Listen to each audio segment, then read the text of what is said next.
मेरा नाम आज बहुत इज्जत से और बुलंदी से लिया जा रहा है। मेरे नाम पे बहुत लोगों को फ़ख्र हो रहा है और बहुत फ़ख्र किया जा रहा है। आपको मैं बता दूं कि जब से औरत पैदा हुई है तब से वो ऐसी ही है।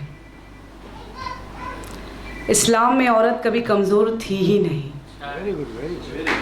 माँ खतीजा से लेके माँ आयशा देख लीजिए। माँ खतीजा का जहाँ पैसा इस्तेमाल हुआ, आज माँ आयशा के लिए हम हद कहते हैं। माँ फातिमा तो ज़हरा के बच्चों ने आज इस्लाम को ज़िंदा रखा है। तो कहाँ इस्लाम में औरत कमज़ोर है? कहीं नहीं। लोग कहते हैं कि मुस्लिम मर्द जो है वो औरतों को आगे बढ़ने का मौका नहीं देते। मगर मौला अली मुश्किल खुशा की बात करें, मौला अली मुश्किल खुशा क्यों, हम पहले अपनी जड़ की बात करें जो नबी पाक करीम सल्लल्लाहु अलैहि वसल्लम है, उनकी ही बात करें। कहाँ उन्होंने मौका नहीं दिया। आजमाइश तो होती रहती है, क्या फ़र्क पड़ता है। I am a woman. If you take me as a competitor, I will compete you. You take me as a companion, I'll give you peace. So it's upon you. कि आप मुझे किस तरह लेना चाहते हैं। मैं पैदा तो रुबीना इम्तियाज़ खान हुई थी। मुसलमानों में कहते हैं कि 2 जन्म 3 जन्म नहीं होते, बेशक नुजूमी हराम है। मगर इसी जन्म में मैं दोबारा पैदा हुई रुबीना अख्तर हसन रिजवी बनके। मेरे वालिद ने मुझे पैदा किया, एडुकेट किया जहाँ तक वो कर पाते हैं। हम 5 बहनें हैं, माशाल्लाह सारी एडुकेटर हैं। जब मेरी रिजवी साहब से मुलाकात हुई, सबसे पहले उन्होंने कहा कि what you want to do. I said I want to learn, I want to study. Because जब उन्होंने तारुफ़ कराया अपनी टीचरों से, अपने उस्तादों से, तो I was just a graduate and I was feeling embarrass कि ये तो सब प्रिंसिपल्स हैं, PhD हैं, and I am just a graduate दो आई एम डॉक्टर रिजवीज़ वाइफ। तो डॉक्टर साहब ने कहा मैनेजमेंट एडुकेटेड हो या ना हो, मैनेजमेंट होता है। बट मुझे ऐसे लगा कि नहीं, मैनेजमेंट होता ज़रूर है, मगर मैनेजमेंट भी एडुकेटेड होता है। तो मैंने डॉक्टर साहब से गुजारिश की कि आपको मेरी पर्सनालिटी देख के क्या लगता है कि मुझे किस चीज़ में तालीम हासिल करनी चाहिए और किस तरह आगे बढ़ना चाहिए। क्योंकि वो मेरे शौहर हैं और बहुत अच्छी तरह मुझे जानते हैं कि बहुत बेबाक तरीके से जीना पसंद करती हूँ। औरत है, औरत हूँ और औरत की तरह जीना पसंद करती हूँ। ये सोच रखती हूँ कि मुझे कोई गिराना चाहे गिरा ना सके, मुझे कोई मिटाना चाहे मिटा ना सके। औरत है, औरत हूँ और औरत की तरह ही जीती हूँ। तो उन्होंने कहा कि ठीक है, तुम वकील बन जाओ। आपको बता दूँ कि मेरी पेरेंट्स की साइड और मेरे हस्बैंड की side I am the only one lawyer. मैं पहली वकील हूँ अपने माँ बाप के घर में भी, पूरे ख़ानदान में, और अपने शौहर के वहाँ पर भी। जब मैंने पढ़ाई शुरू की तो सब लोग ने कहा कि क्या ज़रूरत है, घर बैठो। मगर डॉक्टर रिजवी ने कहा क्या ज़रूरत है, कॉलेज में बैठो। I completed my BA LLB LLM। आपको पता है डॉक्टर रिजवी ने ही वो पूरा सफ़र तय किया। मेरे एग्ज़ामिनेशन हॉल के बाहर बैठते थे और मुझे कहते थे पूरे 3 घंटे बिताना, कुछ ना समझ में आए तो भी कुछ भी लिख कर आना। It was doctor Rizvi. LLB करने के बाद जब मैं पहली बार कोर्ट गई तो मेरे लिए बहुत डिफ़िकल्ट था। डॉक्टर रिजवी की कंपनी ज्वाइन कर लिया, बट क्योंकि वो बिल्डर है और बहुत शांत स्वभाव के हैं तो सिविल लॉ मुझे समझ नहीं आ रहा था। मैंने कहा ये पेड़ पौधे मुझे समझ नहीं आ रहे, आप खून वून करें। तो उन्होंने कहा मैंने तो किसी का थप्पड़ भी नहीं मारा है, मेरी आँख ही काफ़ी है, मेरा नाम ही काफ़ी है डराने के लिए। Then I learned cyber, then I did my forensic. I am a cyber forensic lawyer of India, and that is also an Indian Maharashtrian Muslim. Indian क्योंकि मैं हिंदुस्तानी हूँ, महाराष्ट्रन क्योंकि मैं महाराष्ट्र स्टेट में रहती हूँ, और मुस्लिम क्योंकि मैं मुस्लिम पैदा हुई हूँ। So I am an Indian Maharashtrian Muslim. I am sure बहुत जगह ये बातें जाएंगी और उन्हें समझ में आएगा कि एक मुस्लिम महिला अपने आप को किस तरह से एड्रेस करती है।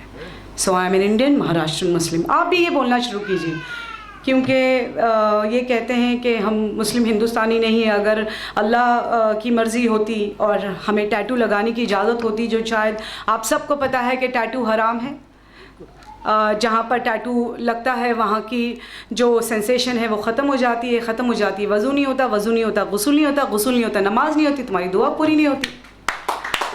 तो अगर टैटू की इजाज़त होती तो मैं ज़रूर हिंदुस्तानी लिख कर घूमती, है ना। So I am an Indian Maharashtrian Muslim. I am the only one Muslim forensic lawyer of India.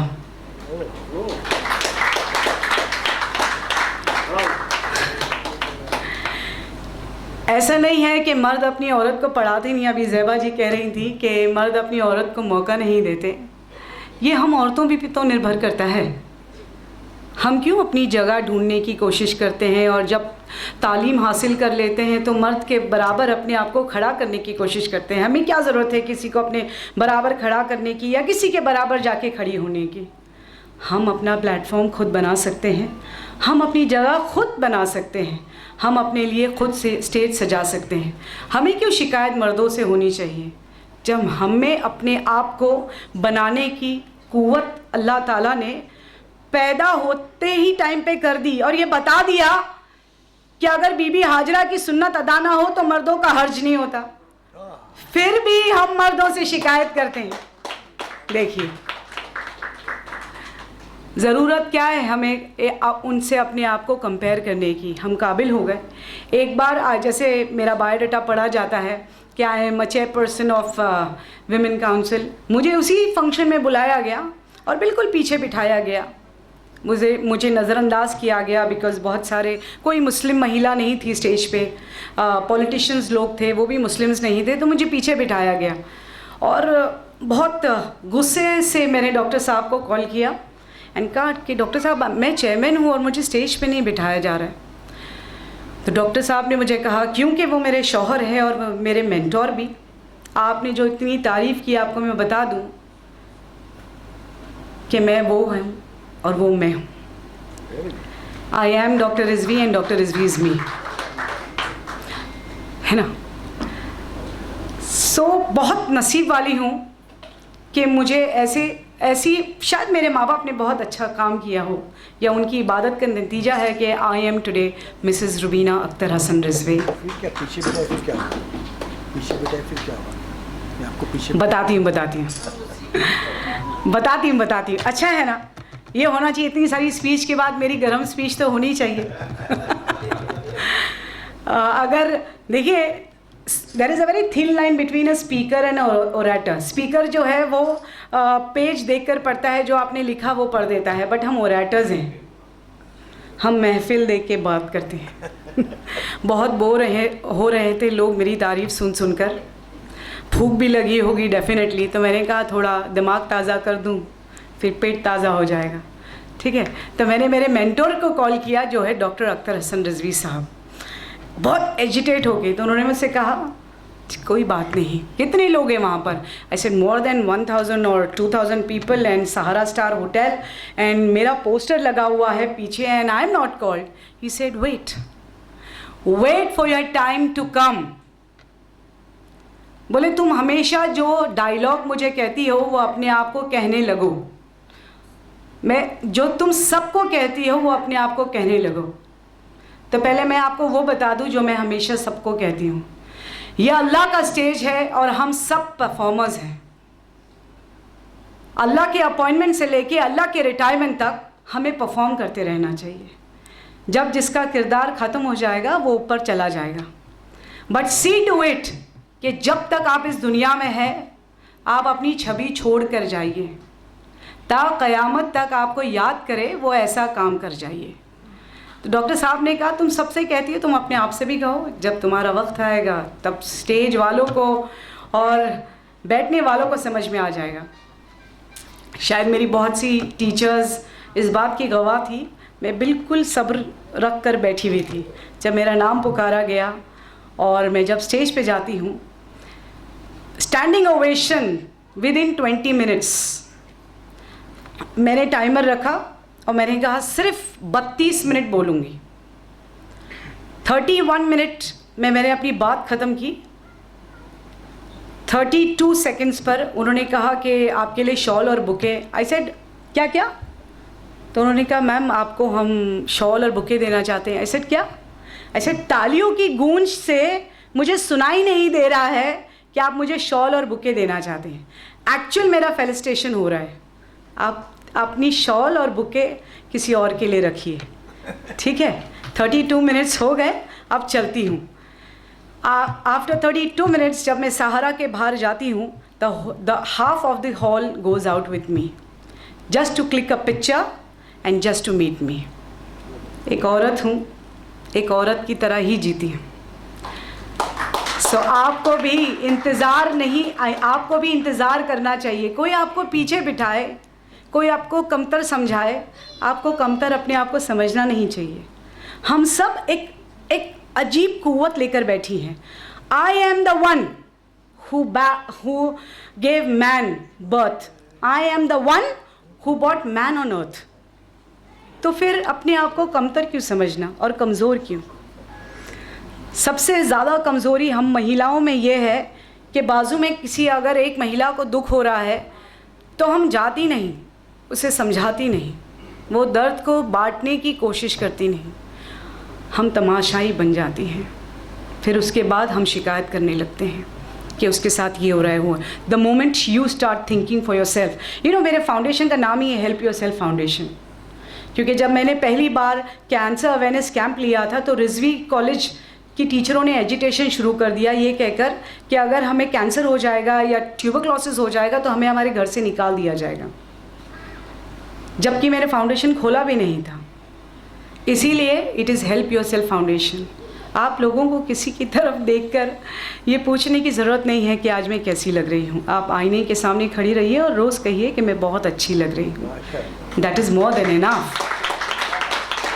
अपने वालिद की, अपने शौहर की, अपने भाई की, अपने दोस्त की बिल्कुल इज़्ज़त कीजिए। एजुकेटेड हो जाने के बाद आज बहुत सारी मुसलमान लड़कियां भी, बच्चियां भी आज डिवोर्स की तरफ बढ़ रही हैं।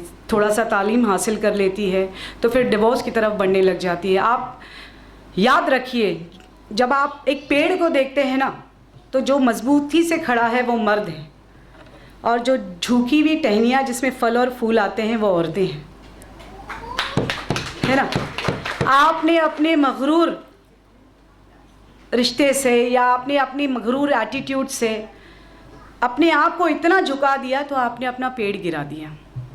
तो जिस तरह शौहर के लिए अपनी औरत को मजबूती से पकड़ने की इजाज़त अल्लाह सुब्हान ताला ने दी है, उसी तरह हम औरतों को भी उन्हें समझने की क़ुव्वत अता की है। बेशक उस समझ का इस्तेमाल करें, उनका साथी बनिए, उनका कॉम्पिटिटर नहीं। मैं हमेशा उन बच्चियों को भी यही समझाती हूँ, आप भी अपनी बच्चियों को यही समझाइए। बहुत तालीम अता करें, क्योंकि बहुत सारी पेरेंट्स, मुस्लिम पेरेंट्स ऐसे हैं जो ग्रेजुएट भी नहीं होने देना चाहते हैं। जब वो अपनी लड़कियों को शादी करते हैं तो मैंने देखा है 12th स्टैंडर्ड के बाद वो कहती है madam please please please board exam भी नहीं, जाके शादी ही करनी है। फिर उसके बाद में वो 3 तलाक का सामना करना है, फिर उसके बाद में वो बर्तन धोना है। The moment as a mother if I say my daughter is a engineer doctor, उसका शौहर, उसकी सास भी कहेगी मेरी बीवी एक इंजीनियर डॉक्टर है, मेरी बहू एक इंजीनियर डॉक्टर है। तो ये पहले माँ बाप के घर से उन्हें तालीम मिलनी चाहिए। तो अपनी बेटियों को आप खूब पढ़ाइए, उनके पर मत काटिए। आप तो किसी के घर अपने सोने का परिंदा दे रही हैं मगर उसके पर खींच कर उनको बिल्कुल पर दीजिए ताकि वो उड़े और अच्छी उड़ान भरे। जो आपके घर में भर रहे थे उसी क्षमता के साथ वो वहाँ पर भी भरे। So educate your girls more and more. Definitely I will thank today advocate Yusuf Abrani साहब। बहुत कम शख्सियत ऐसी है मुंबई में, स्पेशली मुस्लिम्स, जो रिकग्नाइज़ करती हैं, चाहे वो डॉक्टर रिजवी हो या मैं हूँ। हम दोनों भी बहुत कम जगह जाने की कोशिश करते हैं बहुत सटल रहते हैं अपनी लाइफ में। हम दोनों भी बहुत प्राइवेट हैं, मगरूर नहीं, हम दोनों बहुत बिज़ी रहते हैं। वो मैं एजुकेशन देखती हूँ, वो इस उम्र में भी कंस्ट्रक्शन देख रहे हैं। हम मगरूर नहीं, इसीलिए नहीं, बट हम दोनों बहुत प्राइवेट होते हैं, हम जाना जल्दी पसंद नहीं करते। मगर जब यूसुफ साहब ने कहा कि I want to felicitate you, I was very shocked कि डॉक्टर रिजवी का फेलिसिटेशन समझ में आता है, मेरा क्यों? तो उन्होंने कहा नहीं, जो आपने किया है, because I have a ladies wing and I want to show that I am felicitating a women of empowerment. और मैं सिर्फ और सिर्फ उसी बात का फेलिसिटेशन लेने के लिए आई हूँ कि I am a woman and a women of empowerment. So बहुत बहुत शुक्रगुजार हूँ आप सब की, बिकॉज मैं आप लोगों के आप सब मुझे जानते होंगे, मगर मैं आप लोगों का नाम नहीं जानती। बहुत लोगों से तारुफ भी नहीं हुआ है मेरा, because I am a very private person. So बहुत बहुत शुक्रिया वक्त निकालने के लिए। देखिए, मुझे बात ख़त्म करने से पहले आपको ये बता दूं कि मैं ये घड़ी तो पहनती हूँ, साथ में एक इनविजिबल वॉच भी पहनती हूँ। प्लीज़ आप पहना करें। मेरी दादी कहा करती थी कि एक ऐसी घड़ी हाथ में पहनो जो तुम्हें वक्त का अंदाज़ा सिखाए और वक्त की अहमियत बताए। जब मेरा अच्छा वक्त आता है तो मैं अपनी हाथ की तरफ देखती हूँ तो वो इनविजिबल घड़ी कहती है ये वक्त भी कट जाएगा। जब मेरा बुरा वक्त आता है तब मैं उस घड़ी को देखती हूँ तो वो घड़ी कहती है ये वक्त भी कट जाएगा। तो ये वक्त जो आप लोगों ने मुझे दिया उसकी मैं शुक्रगुजार हूँ, क्योंकि वक्त सबसे बड़ी चीज़ है इस दुनिया में, बिकॉज़ हमारा वक्त कब ख़त्म हो जाएगा ये हमें पता नहीं। तो बहुत बहुत जज़ाकल्लाह मुझे यहाँ बुलाने का और मेरा और हौसला बढ़ाने का। यूसुफ भाई, congratulations for you joining the Samajwadi Party, because I think so that's a Muslim political party, and I'm sure that you are on this platform, you are going to gather more and more Muslims, and gather more and more Muslims, whether they are women, whether they are youth, or whether they are men. More and more Muslims on platform where we can raise a voice on our issues. हमारे बारे में तो कोई बात ही नहीं करता, ना करें, हम ऐसे ही बहुत सक्षम हैं, क्योंकि हम नबी की उम्मत है तो हम ऐसे ही बहुत सक्षम है ना। हम उम्मत रसूल हैं तो हमें कोई डरने की या फिक्र करने की ज़रूरत नहीं। नबी पाक करीम सल्लल्लाहु अलैहि वसल्लम के नाम को बुरा बोलकर भी बहुत लोग अपनी दुकान चला रहे हैं, तो चलाते रहने दीजिए, उन्हें एंजॉय करते रहने दीजिए, है ना। तो जज़ाकल्लाह बहुत बहुत। अस्सलाम वालेकुम।